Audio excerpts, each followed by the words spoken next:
Good day, Sir Leo. Ito na po yung unit ninyo. Stock barrel lang to ha. Pinaganda lang po natin. Medyo hinimas-himas natin hanggang makuha natin yung medyo magandang patama. Using unresized. So unresized pa rin yung ginagamit namin na pellet para hindi na kayo magre-resize later on. Papakita lang namin yung groupings nyo, sir, sa 50 meters. Okay, firing. Mahangin pero okay lang. Okay, nagsama yung dalawa.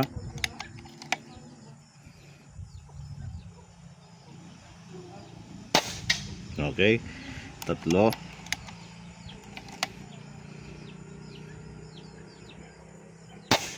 Apat. Okay, sumagad yun ah.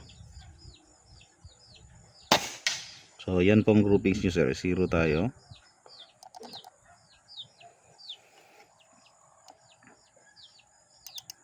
So yan po ang groupings nyo, sir, sa 50 meters. Okay, using unresized Astro straight from the box. Ang Astro natin, para sa mga nagtatanong, from Sir Chris Papa Kids. Yehey! May pa Christmas tayo kay sir. So ayan pong groupings nyo, sir ha. Check natin kung tama yung pagkakasiro natin. 5 shots po yan. Check natin kung tama yung 0 kasi medyo may tama na rin tong scoop ko eh. Kakapihit. Okay, so naka 0 nga siya. Ngayon, subukan natin sa 50. Uy, may dahon, sarap. Sige, subukan natin sa 50 meters kung natatamaan niya. Hindi. Ayaw. Ulitin natin. Hindi ko mahanap yung POI. Mas malayo yung board sa likod. Subukan ko dito. Oh, hit. Yun. Mas malayo kasi yung board natin sa likod compare dito sa target nating 1-inch plate. So na-hit na natin. So yun yung groupings ninyo. Ulitin natin, papakita ko. Kaya pa bang zoom ng scoop.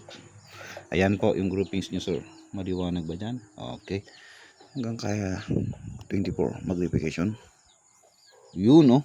Yan po yung groupings nyo kanina. Kitang kita po sa video. Yan, sir. 5 groups. Sinubukan ko dito, na-hit naman. Nga lang, mas malayo yung board natin. May epekto yan kasi mas malapit ito. Itong mga around 1 meter. Anyway, tama na yung kwentuhan. Punta tayo sa 60 meters. Yun, 60 meters. Ito naman 4x4 inch po to. Maraming magsasabi masyado daw malaki, pero ayan. Try natin 1.5. Mataas. Try natin mataas. 1. Try natin ng 1. Ayaw pa rin. Try natin mismo ng dead center ulit. Baka ayaw pa. Baka flat yung trajectory ni sir. Hindi rin.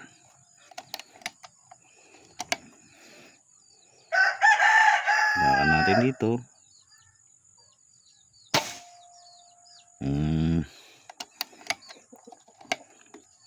Nasa 0.5 pa pala. Oh, 0.5 kasi. Hinahanap natin. Ulitin natin. Kahit wala nang sipat-sipat. 70 kung 0.5 yan, sa 70 tayo. Try natin ang pagparelax tayo.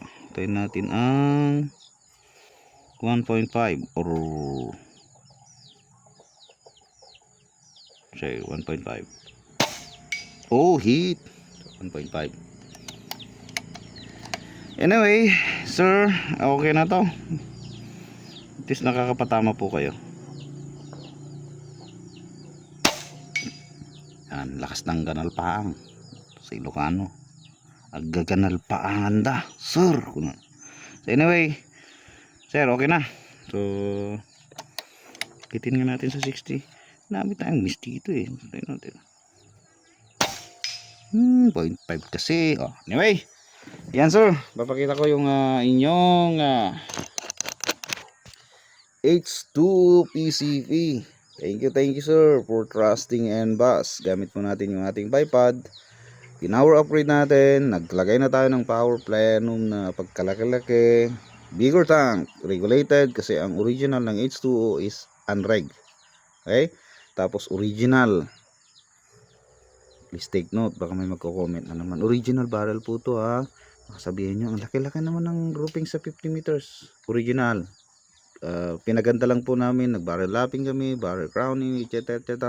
Madahan-dahan po yung proseso na ginawa namin. Every hagod kailangan i-test ulit, hagod, test ulit, kasi pag nasobrahan ka dyan, sigurado tayo, pag naka-try na, pag sinobrahan mo ka barrel lap, mas lalong magiging shotgun. Instead na nagta-tight grouping na tapos nasobra mo na, biglang wag, ganun na yung groupings mo. Kaya simpleng tips lang sa mga nagdi-DIY na tulad ko.